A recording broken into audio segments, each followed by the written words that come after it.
All right, so today we're doing the pre-teach for lesson 6. So we're going to take a look at distributive property. So for the distributive property, you are essentially just taking one number and multiplying it by the sum or difference of two others. So for the first person, we're going to distribute the A through here. So A times B, A times C, and then we add them together.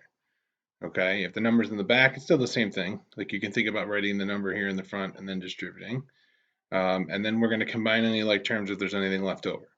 So if we have 4 and 20 plus 6, 4 plus 20 is 80, 4 plus 6 is 24. So we would just combine like terms at the end. And then this is going to be 80 plus 24, and then that's 104. So you're just going to distribute, combine like terms, all right, if there's anything there. So the first one, algebraic expression, simplest form, no like terms, no parentheses. So parentheses distribute, okay? Like terms means they have the same variable with the same exponent. So the x to the first power, I can combine these like terms here. All right. So for question A, we want to do simplified. So we're going to distribute the 5 through, okay? So we do 5 times x, 5 times 7. So this is going to equal 5x plus 5 times 7, which is 35. And that's the simplest form because I can't combine the 5x and the 35. Okay, here I have the negative y, so I distribute the negative y through. Okay, so remember, negative times a positive is a negative, and then it's 2, and we add our coefficients. So 2y squared. Okay, and then negative 1 times negative y is positive. Okay, and then y. So when we multiply, we add exponents. All right, and then we can't combine like terms because although they're the same letter, they don't have the same variable. All right, for C, we want to write as a binomial in standard form. So squared means times itself. So we're going to do 2 parentheses. One is n minus 7. Okay, and then we're going to multiply times itself. So we're going to put another n minus 7 in here, okay? So the first one, we put another one, n minus 7. So when we're distributing here, okay, we're going to take the first term in the first parenthesis, the n, and we're going to multiply it through the second parenthesis. All right, so it's going to be, when we put it over here, it's going to be n times n, which is n, and then we add the exponents. Now there's 2n, so it's n squared. All right, minus, and then n times negative 7 is negative 7n. Now we're going to do the same thing with the second term. So the next term in line is 7. It's negative. So negative 7 times n, and then negative 7 times 7. All right. So negative 7 times n is negative 7n. And then negative 7 times negative 7 is positive 49. All right. And now we have to simplify. So if there's any like terms, we need to combine them.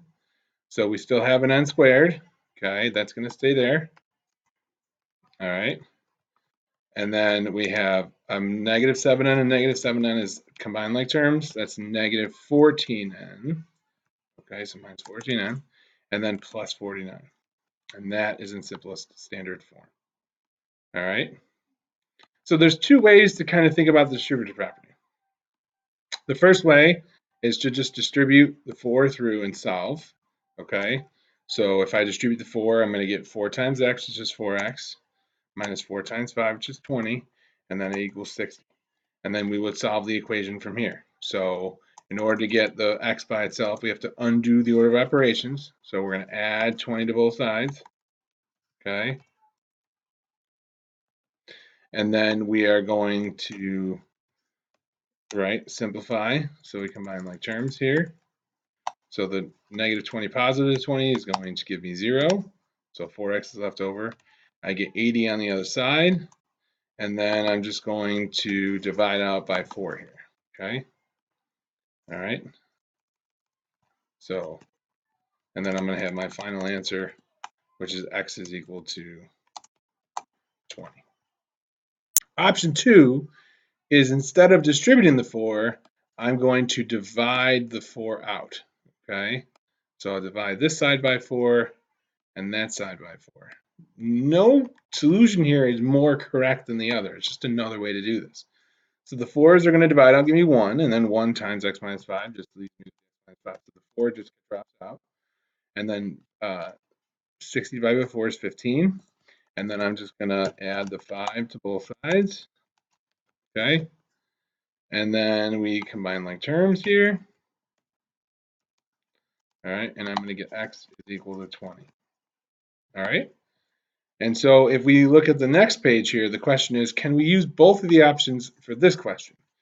Okay. Can I divide both sides by 4? And then can I do it that way? And the answer here is no. Because there's x's on both sides, okay, and they both have numbers in front, I can't. So I have to do just the distributive property here and multiply through and solve that way, okay? So let's see if you guys can finish this one, all right, and bring it back in completed, okay? The box method is kind of like doing an area question. So what I'm going to do first is for this question, I'm going to make a box for myself, okay?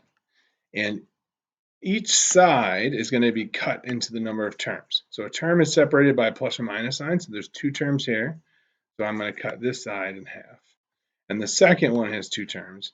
And I'm going to cut this side in half. Okay. And so in the box, I'm going to start as this side is x plus 3. Okay.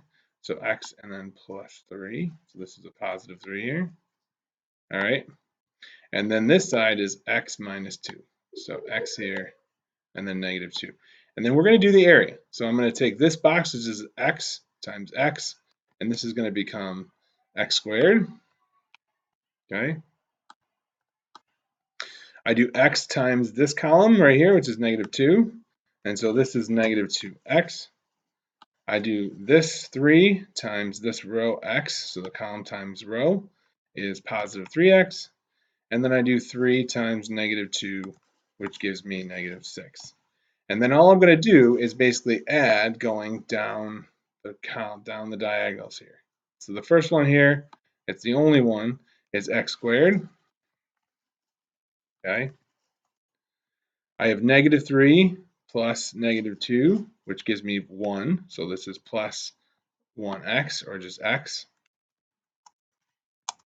And then I just have a negative 6, and I don't have any other numbers, so that's the answer. So this is using the box method.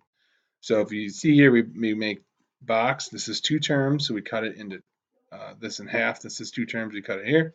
If it were 3 terms, okay, then what we would do is cut it into that side length into 3 pieces.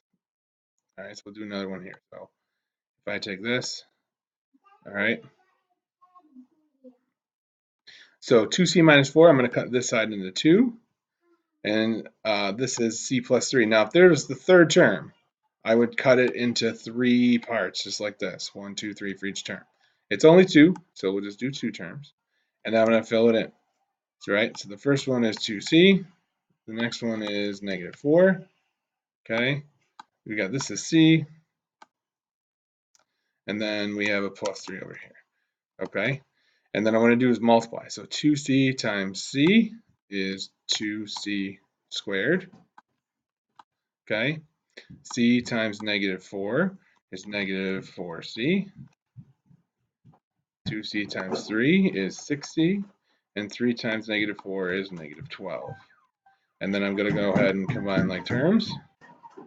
So I got c squared. That's the only one. All right. So we have 2c squared.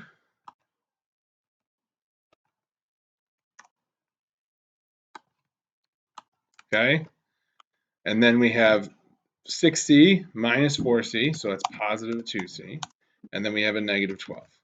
And there's our like terms, and that's it. All right. So that's how you essentially use the box method. All right, so let's see if you guys finish that one up, and we'll see you guys tomorrow.